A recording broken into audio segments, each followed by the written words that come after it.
Mimi kama mkuu wa mkoa, tukipata aina ya wakuu wa wilaya wa aina ya ndugu yangu Twange, nisipoelewana na kuzungumza Kiswahili kimoja na mkuu wa wilaya, na mkuu wa wilaya asipozungumza na kuelewana na mkurugenzi, na mkuu wa mkoa asipoelewana kuzungumza na mkurugenzi, kwa hiyo wote sisi tunaweza tukafanyiana kiburi hapa, alafu mwisho tukaumiza wananchi kwa sababu ya kubishana kwa viongozi. Kwa mahali popote mkikuta viongozi wanarushiana maneno, viongozi wanatukanana, viongozi wanatunishiana misuli, mjue hapo pana hatari kubwa ya kupasua wanajamii na kutofikisha huduma zilizokusudiwa. Tukiwa na viongozi tunaozungumza lugha moja, maana yake ni kwamba tutafanya kazi ya nchi vizuri. Jambo la pili, mmetaja hapa Chalamila mkuu wa wilaya mkuu. Naomba niwaambie, hizi milioni 100 ambazo zimeingizwa hapa ni pesa zilizobarikiwa na Mheshimiwa Rais wa Jamhuri ya Muungano wa Tanzania.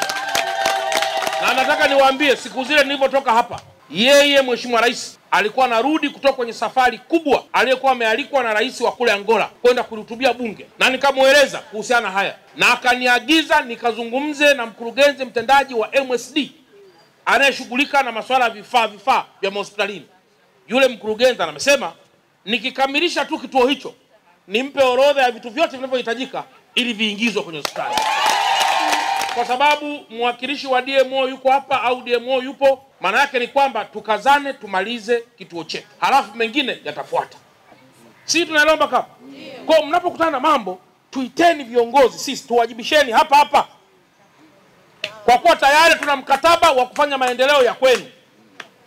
Na Mheshimiwa Rais akimaliza miaka yake 5 hii, akija tena kuomba kura kwenu, anakuja tena na kitabu kinachoitwa ilani, kwamba jamani, sasa nipeni tena mimi na chama changu tutafanya haya. Jamani, uongo kweli jamani? Sasa mkianza kuamua mnavyoamua nyie, maana yake atakuwa ni yale yale.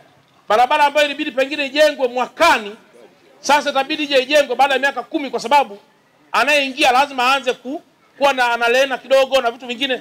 Bagaja kumbuka yeye Mwanasaranga sio leo.